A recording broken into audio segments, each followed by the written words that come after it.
Coming up on It's Personal, brought to you by Gundersen Health System, Project Search is looking for a dozen 18 to 21-year-old high school students with developmental and intellectual disabilities to become interns at Gundersen Health System. The goal?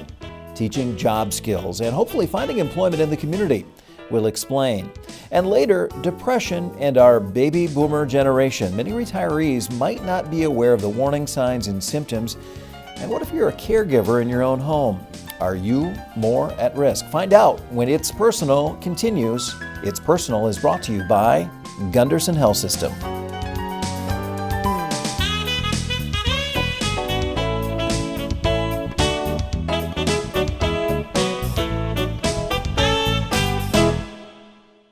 Dear Gundersen, who designed the compression sleeves you used on my legs? They're open at both ends, so my toes were left uncovered and, well, that bothered me. I guess Dr. Berg must have seen I was uncomfortable because she showed up later with new sleeves that had one end sewn up, with a foot, like a sock. She sewed them herself, just for me. You can be proud of her. She really takes Love Plus Medicine to heart. Yours truly, Oscar.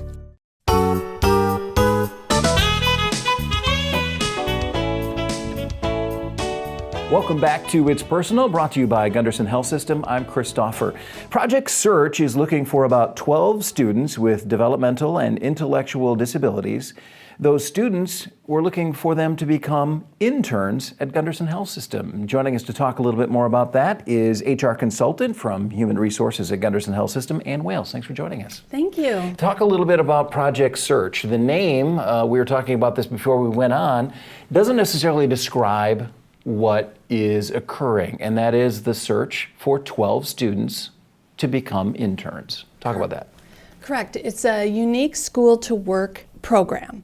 And what it is that these students that are still enrolled in high school, ages 18 to 21, will spend their last year of school on the Gundersen Health System campus, learning employability skills.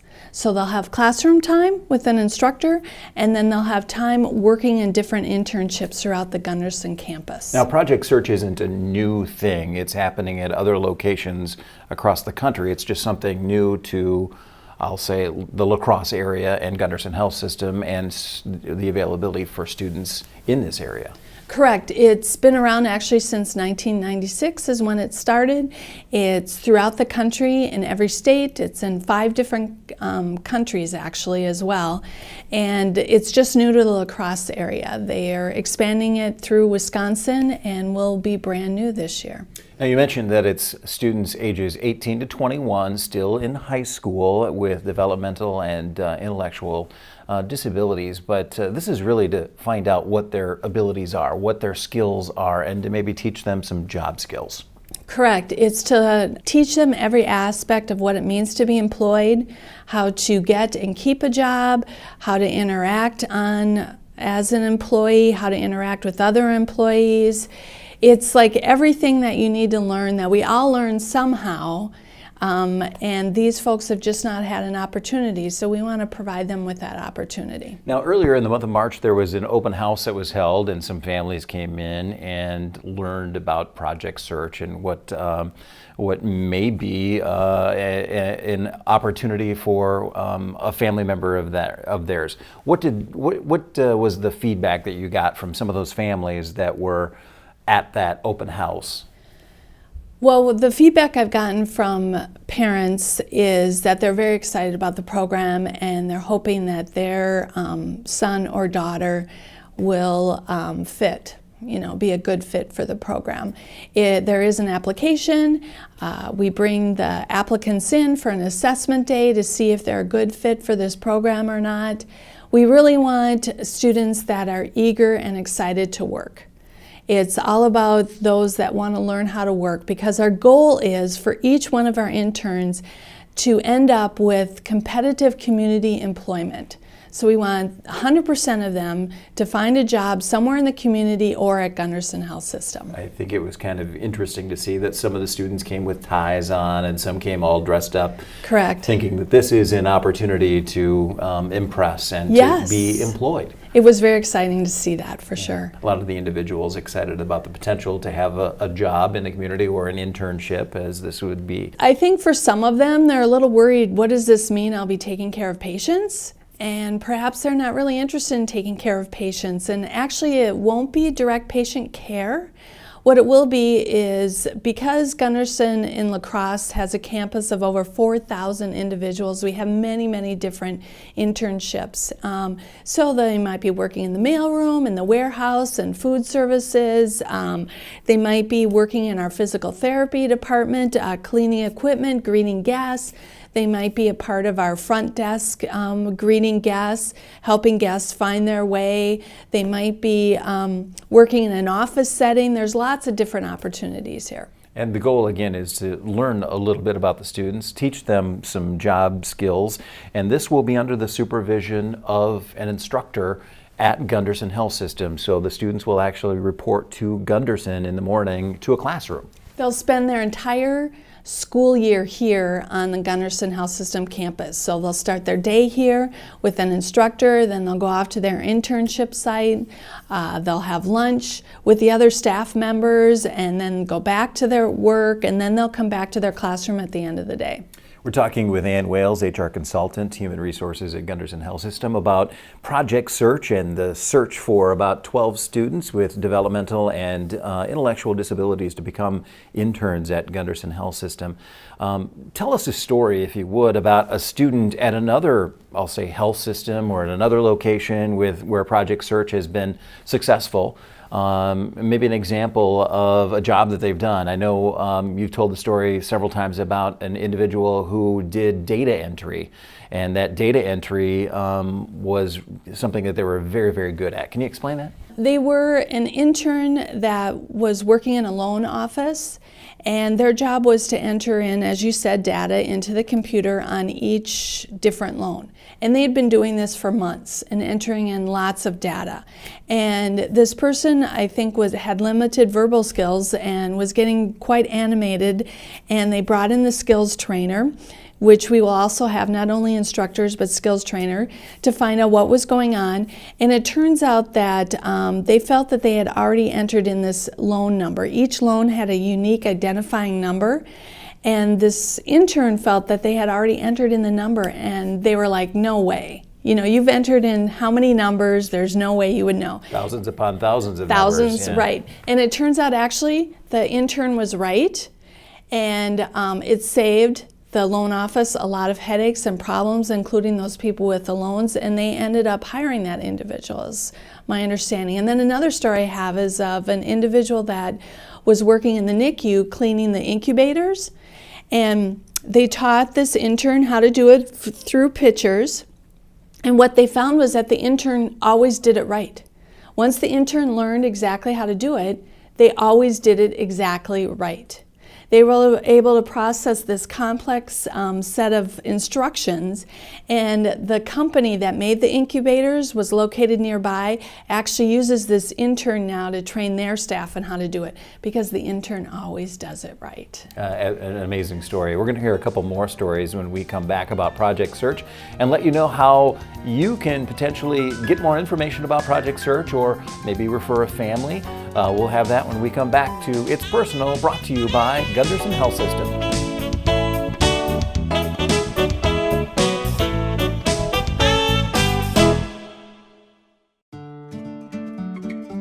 Dear Gundersen, my mom told me to write a thank you note for the cool bicycle helmet you gave me for free. It's the same color as my bike, which is mostly blue and some green. I like to wear it so if I crash, like my friend Charlie, I won't get stitches in my head. Charlie said stitches hurt a lot. You're nice. From your friend, Jeremy. Let's face it, when you've been in labor for 24 hours, you're not exactly pleasant. And it takes a really special person to guide you through. For me, that person was Missy. Fabulous. You're doing great. You're doing great. She was with me in the hospital at Gundersen her entire shift, and somehow she managed to keep me laughing. She never got irritated with all my questions and treated me like I was the only person who mattered. It's weird, but I felt like I'd known her for years, even though we'd just met. Here we go. And... Missy is an amazing nurse. And because of her, I am a very happy first-time mother. And she's why I'm taking classes in the local college nursing program. Gundersen Health System uses the power of love plus medicine, making each patient experience as amazing as possible. Learn more about Gundersen hospitals, clinics, and specialty services at gundersenhealth.org.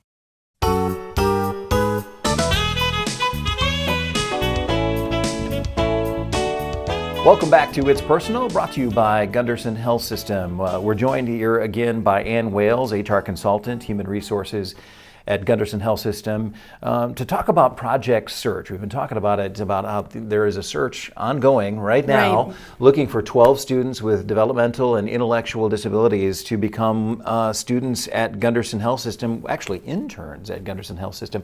And you've got a chance to sort of sample that at other locations around the state of Wisconsin. Can you talk about that a little bit? Yes, we were able to go up to Eau Claire and River Falls and see other programs up there, and it was really great to see the interns and how engaged they were in their work. It's almost like when we were walking around, they didn't really want to stop working. They wanted to keep on their jobs. There was one that was really good at greeting patients and getting patients where they needed to go. There was another one that was working on equipment that had to be cleaned and processed.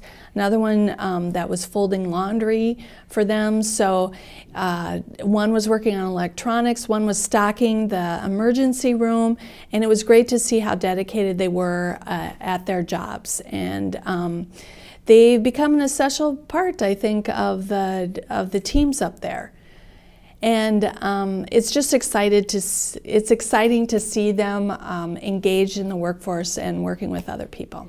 Now, I know there are families that are already interested, but if you want to learn more about Project Search, you can call this phone number. I'm going to give it a couple of times, but it's an important number to pass along to maybe another family member or a neighbor, individuals that you feel like, or family members that may qualify for this. And the number is 608-775-6955, and you can ask about Project Search at that number. Again, it's 608-775-6955. And you talked about a story where a family had a newborn. Can you share that story with us? Yeah, there were some parents that had just given birth to a child that had Down syndrome.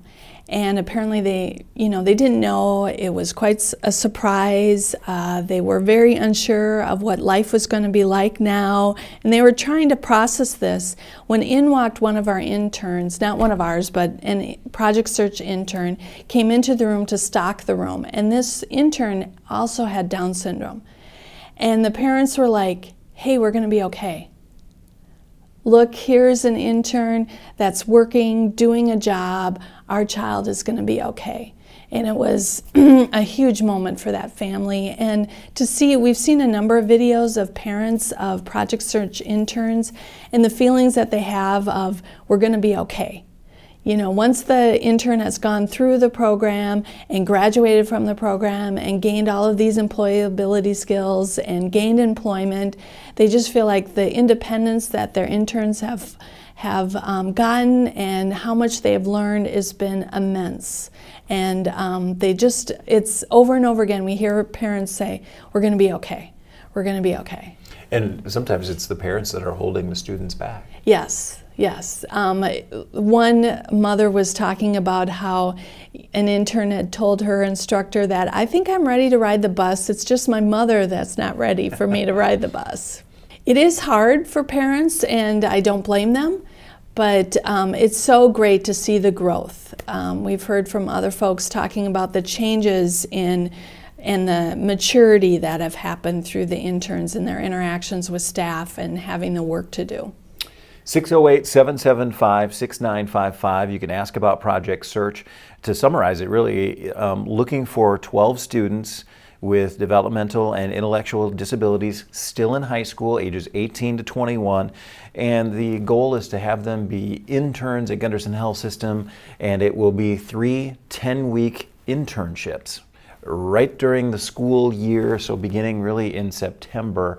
But there's a big date coming up in April. Can you talk about the April date with the assessment?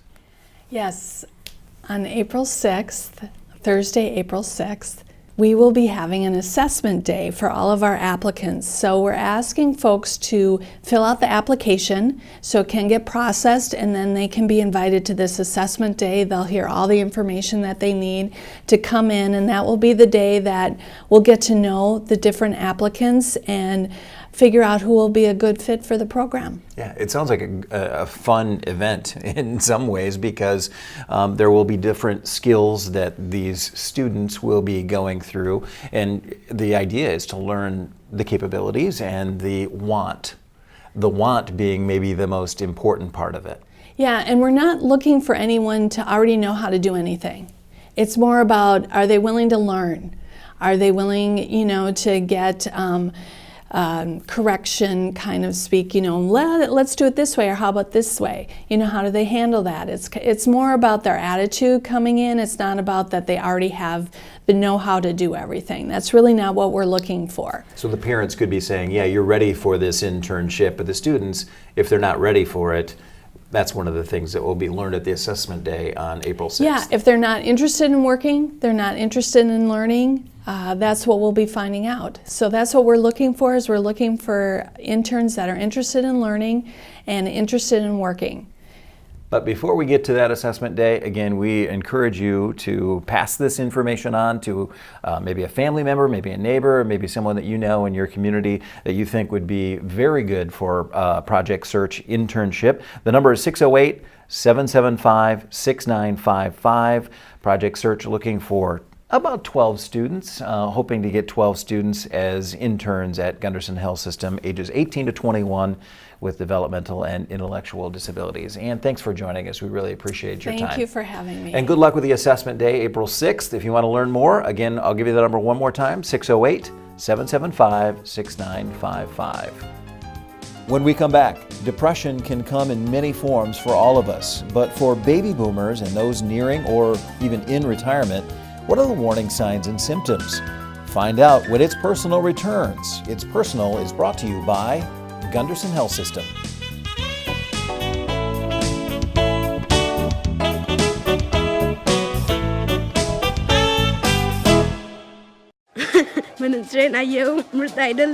Unless you're from Ethiopia, you won't fully understand this, but you might gather that 9-year-old Abo is excited. Thanks to our eye doctors volunteering with Gundersen Global Partners, he can now see his friends at the new school and a future worth living. It's just one of the ways Gundersen Health System is combining love plus medicine. Learn how you can help at gundersenhealth.org/globalpartners. Dear Gundersen, I spent my last birthday sick in an isolation room of your hospital. Not my best day, especially since I was far from my home in Guatemala and my mom's special birthday banana cake. I was feeling pretty homesick when my door opened. 5 doctors came in singing Feliz Cumpleaños. Even better, they held a banana cake, a taste of home when I really needed it. Thank you for the love and medicine. Sincerely, Diego.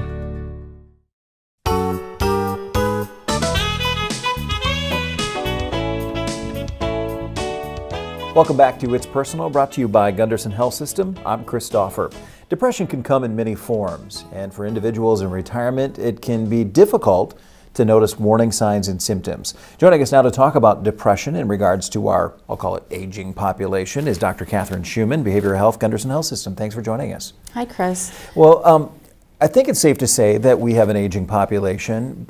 How is depression impacting this population?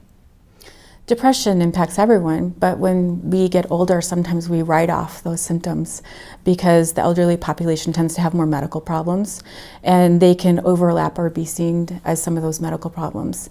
So if we look at changes in energy level, difficulty sleeping, which then impacts loss of interest in doing activities, or changes in weight or appetite. Those are all things that could easily be seen as overlapping with medical disorders, but those are also signs of depression. Depression is relatively common. It is pretty common in the elderly population, and that's why it's so important that we look at it. So when people are going in to see their primary care physician during their annual visit every year, we measure that. So if you come to Gundersen, when you come in, a normal part of your visit is going to be a few questions asking you about depression. If you score positive on those 2 questions, then they'll ask you the full measure, which is the PHQ-9. It's 9 questions that are actually symptoms of depression, starting off with loss of interest or pleasure in doing things, changes in sleep, difficulty initiating or maintaining sleep. Some pretty basic things.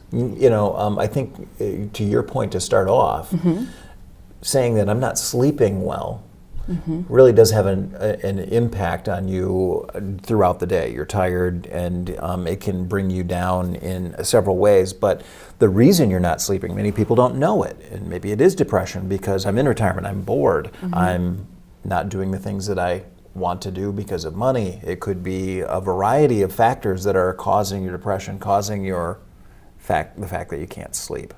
That's absolutely right. And I think that's why so many people miss it or overlook it, because they either are having changes in their life because they're retired and they don't have as much money, or they're just getting older and don't have the same strength and endurance that they used to have, especially if they have medical disorders. So they're not engaged in as many of the fun activities. So if you were to think about it as a recipe for making cake, and if we've had these ingredients of going out and having fun activities 2 days a week, having ingredients of engaging in enjoyable activities, maybe reading a book or taking a bath or working in your garden, whatever it is that fills your cup and makes you intrinsically happy, if you stop doing those things as you age because it's either harder to get outside and do those things or you don't have the same access to friends, then you're missing those really important ingredients.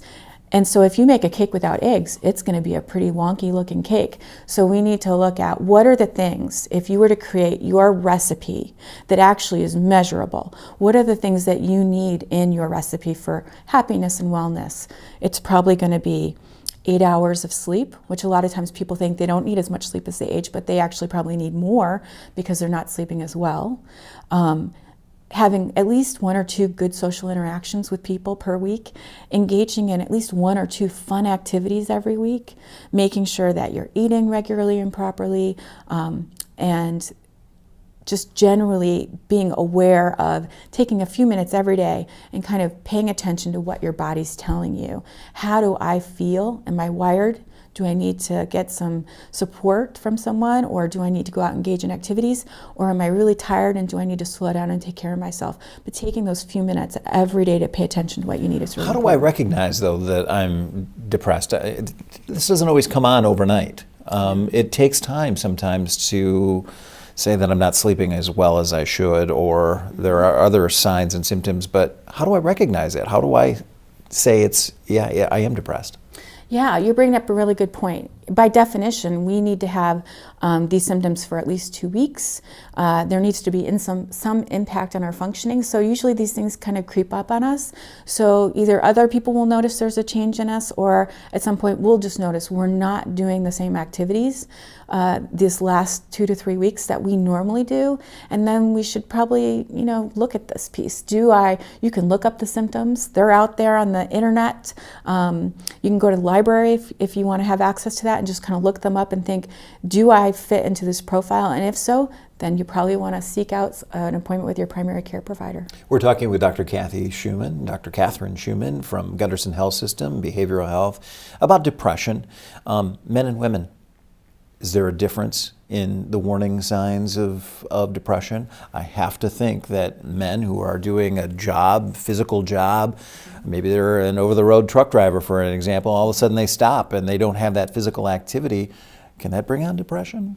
Absolutely. And this is true for men and women. When they retire, sometimes they kind of lose their formula, that recipe for what makes them feel good and happy. And so they need to figure out, what is my new recipe for feeling happy? If being really productive, getting a paycheck, if those were the things that kind of gave you your self-identity and self-esteem, what are those things that affect me? And the symptoms of depression are really the same for men and women. We can experience them slightly differently. Sometimes men will express depression with anger or frustration, where women won't always go to those symptoms, but they can also experience those symptoms too. But men will be more likely, if they're going to have frustration and anger, that it can come out in those symptoms. I've got an odd question for you, but if you are in a home where you feel like your spouse has some form of depression, how do you approach your spouse about that?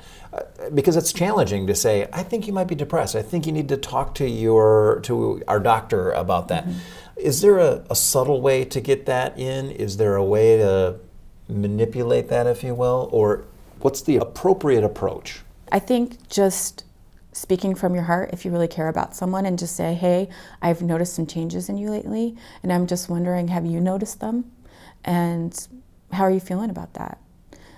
You definitely, to kind of speak in a broad way like that, you want to take in cultural patterns, religious patterns, family culture patterns, and how people are going to talk about these things.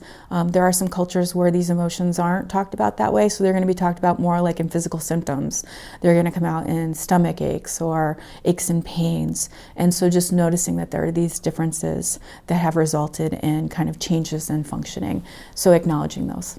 Excellent answer. I have two questions for you yet before we let you go. I want to ask you about the assessment itself, and I also want to ask you about the tools that are given to those individuals that are, I'll say, diagnosed with some form of depression. So when we assess depression, we at Gundersen use something called the PHQ-9, which are 9 symptoms of depression. The first 8 symptoms are symptoms that kind of go through changes in interest or in activity, changes in your energy level and your sleep and how you're eating and how you think about yourself. Once you kind of get through those are usually symptoms that are associated with more mild or moderate depression, but then we can also have more severe depression, and people sometimes experience thoughts of self-harm or that they want to end their life. And so when you have those thoughts, it's really important that we talk about them. So when you say, what if you've noticed that someone's kind of hinting about those things, it's really important just to ask about them. You can never cause anyone to commit suicide by asking about it. It's really important that you just put it out on the table and talk about it. It's more harmful not to talk about it. And if they are, then you can seek help either through calling your primary care doctor. You can, if they're imminent danger, you can call 911 and get someone to help you right away. But getting them in for care, getting them into behavioral health treatment is really important. Talk about that treatment. What is that care? That again, I know depression has many different levels, but what kind of tools are given to those individuals? So for people with mild to moderate depression, medication is not first-line treatment. Cognitive behavioral treatment, which is kind of looking at what I was talking about. What is the recipe for your happiness? So getting good sleep, exercise, getting a really regular pattern of activities with friends, fun activities, social activities, kind of getting yourself on a regular pattern and schedule and making sure that you're having those things. And also, if things are coming up, stressors, having someone to talk to, a therapist that you can talk to either think about, are these things I want to keep in my life? Or am I going to have to think differently about these things that I can't change, so that I can not be so overwhelmed by things that I can't change, and move towards acceptance or figure out ways to think differently about those things so that they're not so distressing. Well, some amazing advice and some great tips. And for those individuals out there who may think that they have some depression or some thoughts of maybe even wanting to learn more about whether they do or not, simply ask your provider. That's right. All right. Dr. Catherine Schuman, Behavioral Health, Gundersen Health System, thanks for joining us. We really appreciate it. Thank you. And that wraps it up for this edition of It's Personal, brought to you by Gundersen Health System. I'm Chris Stauffer. Thanks for joining us.